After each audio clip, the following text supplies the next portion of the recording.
Narcissism. in the most beautiful way Right. is we are in love with our own soul. The oneness says that, you know, our souls are intertwined and the divine is in there with us. But when you go into the ocean, there is no discerning of one drop of water from another. And if we walk into this ocean still holding on to that drop, making sure it stays totally, you know, well defined, yes, we are in that ocean, but we are too focused on keeping that separation. Right, we drowned. We drown. Exactly. So there's a line in this poem we come to, it's called Talking in the Night, where he talks about there is no separating distances in this place. And that's very important for us to understand this. When we talk about love, when we talk about divine, when we talk about letting go of the ego, there is no separating distances. I mean, that's a beautiful way of saying everything is one. In the middle of the night, I cried out, "Who lives in this love I have?" You said, "I do, but I am not here alone. Why are these other images with me?" I said, "They are reflections of you, just as the beautiful inhabitants of Chigil in Turkestan resemble each other." You said, "But who is this other living being?" "That is my wounded soul." Then I brought that soul to you as a prisoner. "This one is dangerous," I said. "Don't let him off easy." You winked and gave me one end of a delicate thread. You winked and gave me one end of a delicate thread. "Pull it tight, but don't break it." I reached my hand to touch you. You struck it down. Why are you so harsh with me? For good reason, but certainly not to keep you away. Whoever enters this place, saying, "Here I am," must be slapped. Whoever enters this place, saying, "Here I am," must be slapped. This is not a pen for sheep.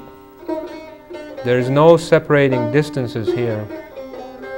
This is love's sanctuary. Saladin is how the soul looks. Rub your eyes and look again with love at love. Wow. So that is the true essence of love.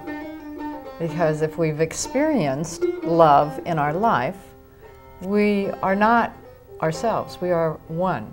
Mm-hmm. You know, that first true love, you know, that what we seems like all of us all seek is re-experiencing that total surrender to that feeling of oneness.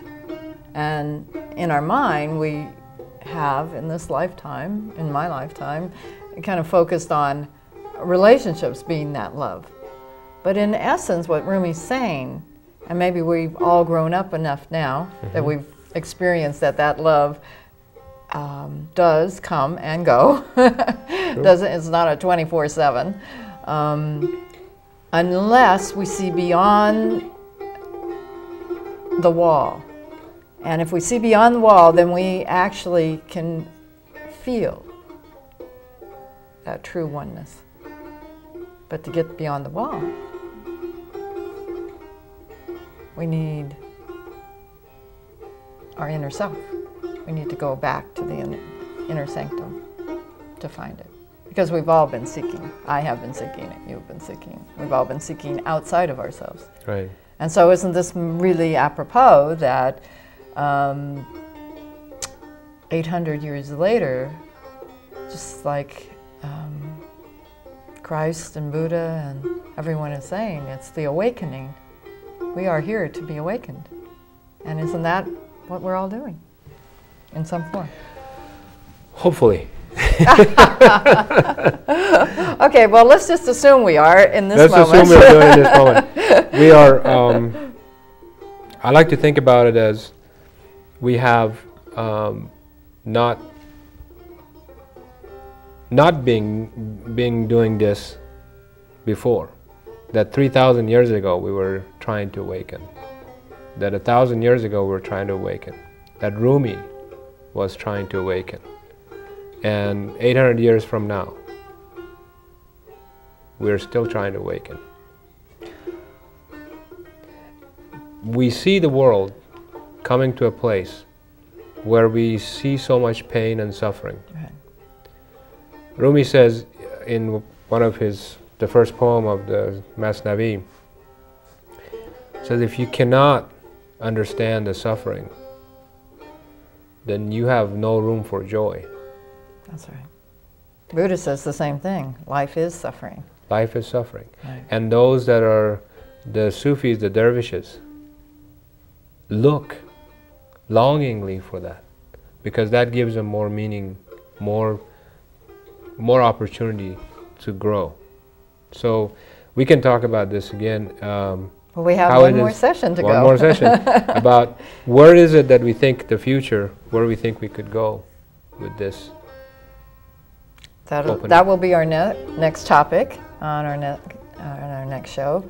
I would just like to tell our audience that all of these books that we've been referring to have been books that authors have been doing and writing about Rumi for ages, but they're really becoming more and more popular. Coleman Barks has just published a new book called A Bridge to the Soul. Mm-hmm. These are all available at Spirit at Work Books and beyond. And we're in the beyond part, but at the book part in the bookstore, we have lots of Rumi. We love Rumi. But I also would like to honor this incredible music that we are having in our background here. And Ramin has just done a beautiful job. And I'd like to close this wonderful session with Ramin.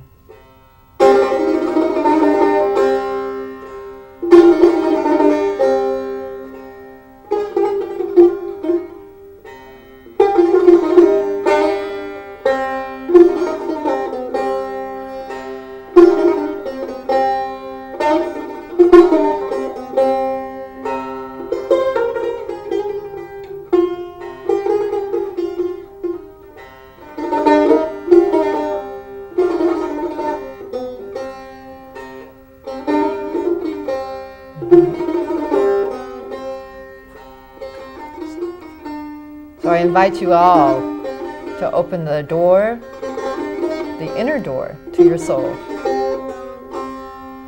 Khuda Hafiz. And how do you say that? Khuda Hafiz. Khuda Hafiz. God be your keeper. God be your keeper. And we are all so blessed by having you, Sayed. Thank you. And Ramin. Thank you. That's good. Khuda Hafiz. Yeah, I love this too. Happy birthday, Rumi.